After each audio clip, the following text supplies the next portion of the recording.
Please welcome John Higginbotham to the NextGen Talk Show. Thank you.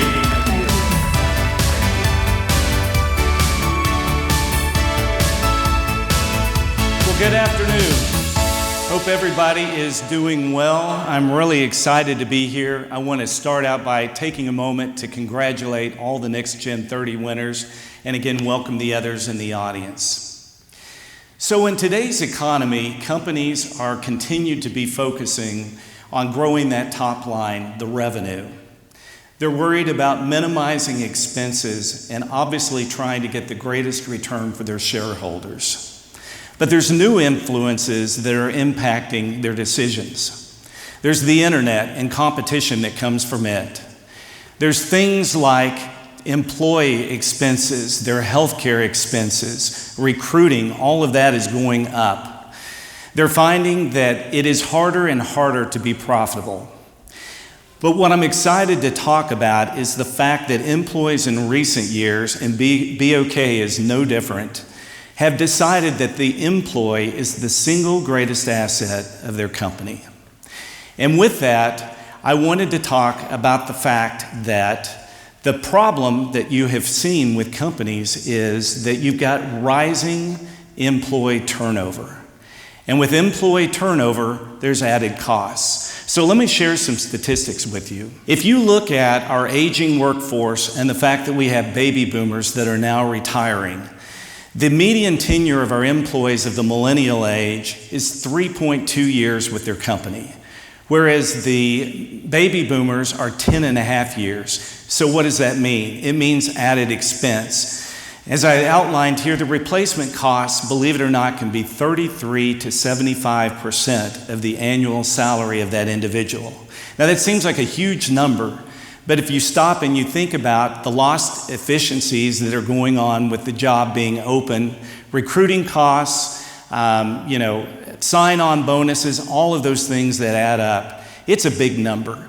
In fact, Tony C. from Zappos is quoted as saying he lost $100 million over bad hires. I mean, it's just staggering to think. So let me take you back a few years. Back to the age of 27, so maybe it's quite a few years back. I'd been with the bank for about a year, and I'd gone to dinner with a friend and his father. His father was an executive with Phillips Petroleum. He wanted to know how I liked banking, what I thought about my job. We talked all the pleasantries about the job. But then he asked me a question that I had never really stopped to think all the way to age 27. Where do you see yourself in 5 years? It's an easy question. I'm sure I came up with some lame answer that he probably thought, well, that was really unimpressive. But actually all I had focused on was paycheck to paycheck. I was concerned about making sure that I was making my mortgage payment, that I was able to make my car payment, that I was able to put food on the table for my wife and me. I really had not stopped to think, where is it that I want to be on the road down 5 years? So that takes me back to just thinking through all of the things that I need to think about, and that is the importance of mentors in my life. I really began looking around the bank and going, who is it that I could learn from? Who would be open to investing in me and giving me some time? So with that, I began seeking those people out and asking them, for help and guidance. I went from being in credit to moving into lending to moving into management. And I can clearly say that at age 27, I had no idea that I'd have the opportunity to be the market CEO. But it's the job of my dreams, and I'm really thrilled to be in this role today. And I really appreciate all the people that invested in me. So let me tell you, we began at the bank. Several years back, I talked about investing in our employees. Doing a Gallup survey. Maybe a number of you fill out Gallup surveys at your employer. It's an interesting process, but it was a way that we could find out how our employees really thought things were going at the bank. There are 12 questions that they ask. You cannot change the questions or alter them at all. It does not change from industry to industry. And one of the questions really stumped our employees. The question was, I have a best friend at work. Kind of an interesting question. So then you rated it 1 through 5. And the thing about it was, people couldn't figure out if that's the person that they had grown up with, if it's the person that they hung out with on the weekends. But what they came to find out after a few years of taking this survey, it really is somebody that believed in them, somebody that they could go to and share their ups and downs of their workday. So we began a program 3 years ago. We piloted a program around mentoring. We started out with 4 individuals, 2 senior officers and 2 junior officers. We asked them to pair up and to meet for an hour once a month and talk about job, career goals, struggles, things of that nature. And we said, we're going to talk to you after the 6 months is over to find out, did it really make an impact? Well, I'm happy to report that when we gathered them, we expected the mentee to say, of course it did. But what we found out was not only did the mentee enjoy it, the mentor got as much out of it as the mentee by pouring into the lives of somebody else. It's really exciting, and I think that if you don't have a mentor, I would challenge you to be thinking about what a mentor might look like. So this could be the image of your mentor, but maybe not. I don't think we had anybody that looked quite like this at the bank. But it does stop you to think about who could those mentors be. It might be someone in your family, it might be someone in the company, it might be someone through your church. But let me outline a few of the qualities that I think are really important about mentorship. So finding a mentor to me needs to be obviously somebody that's knowledgeable in your field of industry, somebody that's enthusiastic, that's motivating, that has experience in your field. And something that I'm often asked by our younger employees is, how do you manage your work-life balance? I know that's a confusing thing for all of us, and I think it's an important thing so people don't get burned out. Well, what we found out from doing this mentorship program at our bank is that we have graduated 64 people from that program, all very successful, and some of these relationships are continuing to meet today.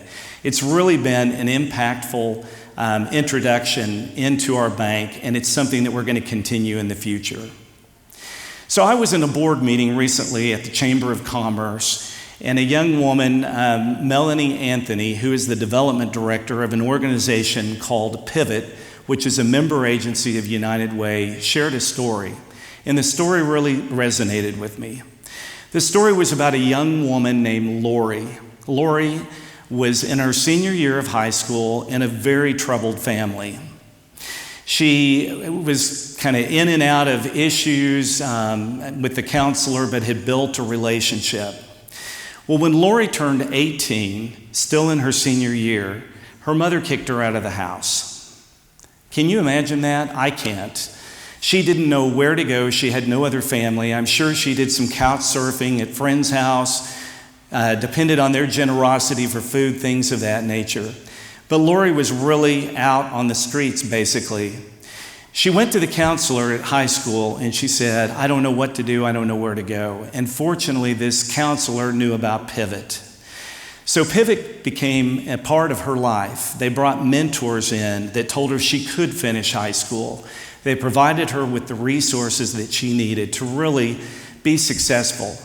Lori graduated high school that year with honors. Pretty impressive for a young woman living on her own. But beyond that, those same mentors from Pivot continued to pour into Lori's life.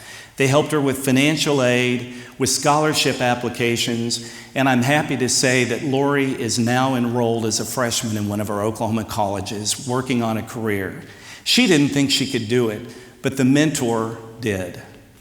So I came across this quote that I wanted to share. A mentor is not someone who walks ahead of you to show how they did it. A mentor walks alongside you to show what you can do. So let me take a moment and let me ask you something. I want to turn the tables a little bit. I talked about the leadership qualities that I thought a mentor had. and you've already won a very important award. My guess is you have some of those same qualities. Could you be a mentor? Could you give your time to be part of Whiz Kids and help kids after school learn to read? Could you be someone that goes to Big Brothers and Big Sisters and impacts a child's life? Could you impact someone at your work and maybe be a mentor to them to help them along on their road? What if a Lori came across your path? Could you pour into her life and make a difference? I think you can. So I want to ask you this.